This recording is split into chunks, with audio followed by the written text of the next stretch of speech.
Which factor are not included in a prime factorization और of a composite number? कह रहा है कि प्राइम कौन सा नंबर जो है प्राइम फैक्टराइज का कंपोजिट नंबर में इंक्लूड नहीं होता है। इससे रिलेटेड हमें क्वेश्चन देखना है। देखिए सबसे पहले आप समझ लीजिए आप प्राइम फैक्टराइज क्या होता है। प्राइम फैक्टर हम किसको कहते हैं?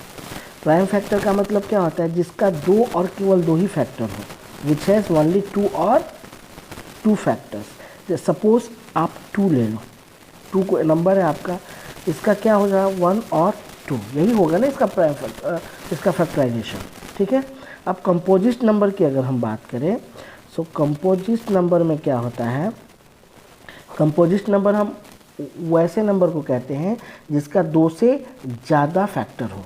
जैसे देख लो आप यहीं पे आप ले लो 6 को हम कैसे लिख सकते हैं? इसका फैक्टर होगा 1, 2 3 जा 6 और 3 and 6 ऑल्सो। ठीक है। अब यहाँ पे कह रहा है क्वेश्चन कि which factor are not included in the prime factorisation of a composite number. Composite number में प्राइम फैक्टराइजेशन इंक्लूड नहीं होना चाहिए। सपोज हमने लिया 32, ठीक है।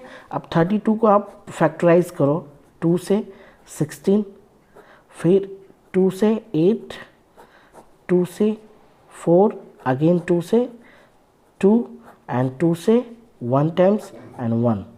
ठीक है। यानी कि 32 को हम कैसे फैक्टराइज ऐसे लिख सकते हैं 2 5 टाइम्स इंटू 1। ठीक है।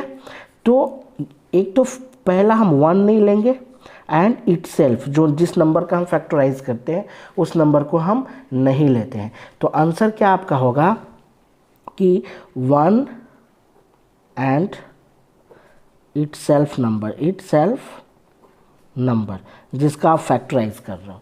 जैसे यहाँ पे आपने 32 का फैक्टराइज किया तो 32 और 1 इसका क्या करेंगे? हम नहीं लेंगे। बाकी का आपको क्या करना होता है? आप ले लीजिए, चलेगा।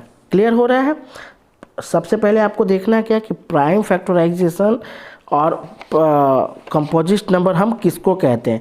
इसके बारे में जब तक नहीं आपको क्लियर होगा ये क्वेश्चन आपको समझ में नहीं आएगा।